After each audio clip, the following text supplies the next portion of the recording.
아이를 당장 보여주겠다.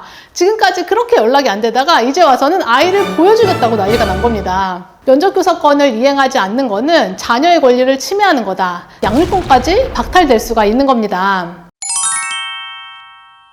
이 사건은 좀 특이한 점이 있는데 거기에 대해서 설명드릴게요. 이 남자분이 저희 의뢰인이고 이 사람은 한국 사람입니다. 그리고 이 여자분이 외국인이에요. 그리고 이 두 사람 사이에 자녀가 있고 만 3세인 아들입니다. 이 남자분의 3대 독자이고요. 이 남자랑 여자랑 결혼을 했다가 이혼을 하면서 이 아이의 양육권은 이 외국인 여자분이 가지고 가게 됩니다. 여기서 아이가 어렸기 때문에 외국인 여자라고 하더라도 아이 양육권을 가져간 것까지는 문제가 없었어요. 근데 문제는 이혼 이후에 발생을 합니다. 이혼을 하고 한 3개월 동안은 이 여자가 아이를 아주 잘 보여줬어요. 꼬박꼬박 잘 보여주다가 한 3개월 정도 되니까 아이 데리고 외국에 있는 친정에 잠깐만 갔다 올게 라고 하고 외국을 간 다음에 갑자기 연락이 두절됩니다. 전화를 해도 받지도 않고요. 아이 사진을 보내달라고 해도 보내주지도 않고 완전히 어디에 있는지도 모르는 상태가 된 거예요, 지금. 보통 이럴 땐 어떻게 하냐면 면접교섭권 이행명령을 신청합니다. 그게 가장 교과서적인 방법이에요. 이분도 다른 변호사 상담을 받았을 때 그렇게 안내를 받았다고 하더라고요. 근데 여러분, 면접교섭 이행명령 받는다고 하더라도 지금 이 아이가 외국에 있잖아요. 외국에 있는 이 아이한테 집행을 할 수가 있을까요? 안 됩니다. 물론 헤이그 아동탈취협약이라는 게 있습니다. 이 협약에 체결된 국가들끼리는 국가 간의 사법공조를 받을 수가 있지만 이 또한 굉장히 많은 시간이 걸립니다. 결국 이 사건의 핵심은 아이를 한국으로 데리고 와야 된다는 겁니다. 한국으로 데리고 와야 이행명령을 하던 양육자 변경심판 청구를 하던 뭐든 다 해볼 수 있다는 거죠. 결국 이 여자가 아이를 한국으로 데리고 와야 된다는 겁니다. PD님, 어떻게 하면 이 여자가 한국으로 아이를 데리고 올 수가 있을까요? 나쁜데 협박 같은 거 하면 안 돼요? 그 협박을 제가 해야 되나요? 저는 깡패가 아니기 때문에 그런 건 할 수가 없어요. 제가 외국인 이혼 사건을 정말 많이 해봤는데 저는 이 사건의 구조를 딱 보자마자 이분이 왜 이렇게 했는지 감이 딱 왔습니다. 이 사건 한번 보세요. 이 여자분이 아이를 낳자마자 얼마 되지도 않아서 이혼을 했어요. 외국인의 경우에 결혼을 하면 영주권을 갖게 되잖아요. 근데 이혼을 하면 영주권을 상실합니다. 근데 이혼을 하고 나서도 영주권을 계속 유지할 수 있는 두 가지 방법이 있어요. 첫 번째는 이 남편이 유책배우자여야 돼요. 근데 이 사건에서는 아니었고요. 두 번째는 자녀를 양육하고 있는 경우에도 영주권을 유지할 수 있습니다. 이 여자분이 바로 이 두 번째 방법을 선택한 거죠. 이 여자분 이렇게 어렵게 영주권 얻었는데 양육권이 박탈돼서 영주권을 잃게 된다고 하면 정말 난리가 나겠죠. 그래서 저는 여기서 솔루션으로 면접교섭 이행명령이 아니라 양육권 변경심판 청구 소송을 하기로 했습니다. 소송을 하기 전에 제가 의뢰인한테 물어봤어요. 지금 여자분이 한국에 있을 것 같나요? 라고 물었더니 맞아요. 한국에서 무슨 일을 하고 있을 것 같다. 그렇게 말을 하는 거예요.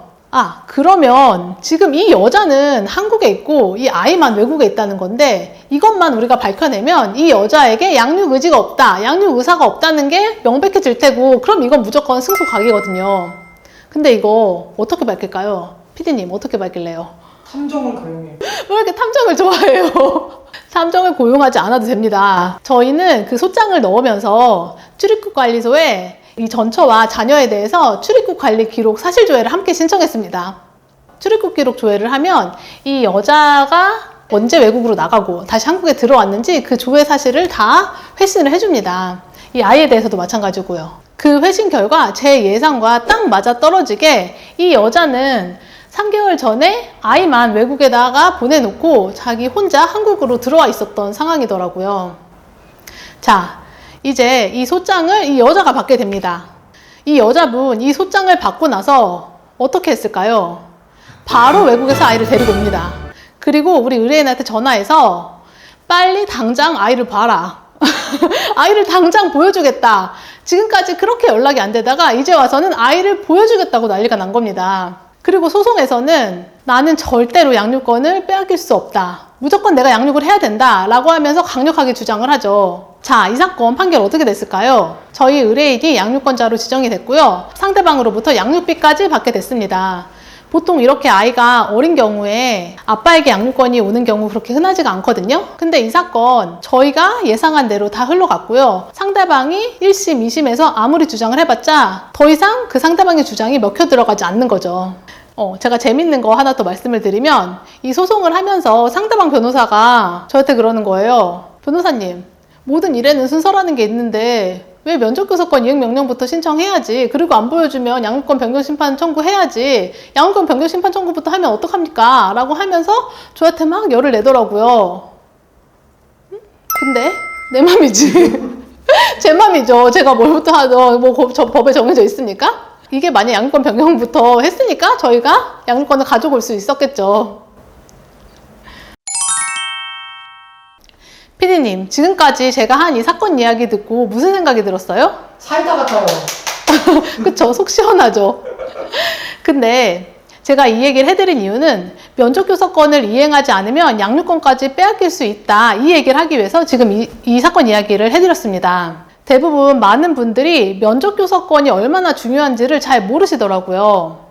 피디님, 제가 질문 하나 더 할게요. 피디님은 면접교섭권이 누구의 권리라고 생각을 하시나요? 아예 안 키우는 사람 권리 아니에요? 비양육자의 권리다. 대부분 그렇게 생각을 하세요. 근데 우리 민법은 뭐라고 규정하고 있냐면 면접교섭권은 비양육자의 권리이자 자녀의 권리이다 라고 규정을 하고 있습니다. 결국 비양육자의 권리이기도 하지만 자녀의 권리라는 거죠. 면접교섭권을. 보통 면접교섭권을 이행을 하지 않을 때는 상대방한테 아이를 안 보여준다라고 생각을 하지 아이한테 아빠나 엄마를 안 보여준다라고 생각을 하지 않아요. 근데 법원은 정확하게 반대로 생각하고 있습니다. 면접교섭권을 이행하지 않는 거는 자녀의 권리를 침해하는 거다. 자녀가 부모를 만날 권리를 침해하는 거다라고 보고 있다는 거죠. 어때요?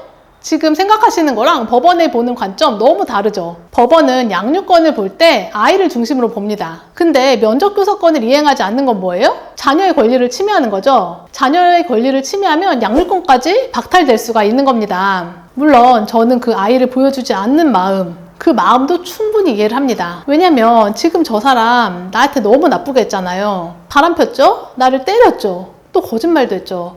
나한테 너무 나쁜 사람이잖아요. 근데 내 아이는 어때요? 너무너무 소중하죠. 이 소중한 나의 아이에게 저런 나쁜 사람을 보여주면 안 되죠. 나는 우리 아기를 사랑하니까. 근데 법원은 그렇게 보지 않는다는 거예요. 법원에서는 물론 상대방은 당신에게는 나쁜 사람일 수는 있지만 이 아이에게는 좋은 아빠, 좋은 엄마일 수 있다는 거죠. 법원은 그렇게 봅니다. 그래서 우리가 이 면접교섭권을 너무 소홀하게 간단하게 치부해서 이행하지 않으면 안 된다는 거예요. 제가 실무를 하다 보면 어떤 일이 있냐면요. 아이를 안 보여줍니다, 상대방에게. 그러고 아이의 동영상을 찍어요. 그 동영상 속에서 아이가 저는 아빠가 너무 싫어요. 아빠를 만나기 싫어요. 이러면서 막 판사님한테 저희 아빠 좀 안 만나게 해주세요 하면서 막 울어요. 그런 동영상을 제출하기도 하고요. 아이가 판사님한테 편지를 씁니다. 저는 아빠를 너무 만나기 싫어요. 안 만나고 싶어요. 이런 편지를 제출해요. 이런 증거들 제출하면 판사가 그거 그대로 믿어줄까요? 피디님, 어떨 것 같아요? 이런 거 내면은 판사님이 이거 그대로 믿어서 애기 안 보여줄 것 같나요? 판사가 신이 아니니까 좀 그래도. 네. 그러니까 증거니까 받아줄 것 같다? 일단 보통은 이런 증거 내잖아요? 판사님이 혼냅니다. 아이를 소송에 이용하지 말아라. 이런 자료를 왜 내냐? 라고 하면서 처음에 혼내는 경우가 제일 많고요. 두 번째로 판사는 증거만 보고 판단하지 않아요. 실제로 그런지 아닌지 임시면접교섭센터에서 임시면접교섭을 진행을 해봅니다. 그러면 정말 거기서 눈물이 나요. 어떤 일들이 발생을 하냐면 애가 오래 떨어져 있었으니까 처음에는 아빠 엄마랑 서먹서먹 하죠. 그러다가 나중에는 막 눈물을 펑펑 흘립니다. 그리고 서로 껴안고 막 울어요. 너무너무 보고 싶었다고 막 너무 울고 막 그래요. 그걸 보고 있는 사람조차도 막 눈물이 납니다. 그거를 가사조사관들이 다 봐요. 그리고 보고서를 써서 판사님한테 다 전달을 합니다. 법원이 그렇게 호락호락한 곳이 아니에요. 이런 모든 것들을 다 보고 판단을 하게 됩니다. 여러분, 그러니까 내 입장이 아니라 아이 입장을 고려해보고 소송에 대응하셨으면 좋겠습니다. 사실 법원은 아이 입장에서 사건을 바라보고 있어요. 그리고 마지막으로 하나 강조드리고 싶은 거는 양육비랑 면접교섭권을 결부시키지 마세요. 무슨 말이냐? 양육비를 안 준다고 면접교섭권을 거부하지 말라는 겁니다. 그거는 정당한 거부 사유가 되지 않아요. 양육비 못 받으면 양육비 이행명령 청구하시면 됩니다.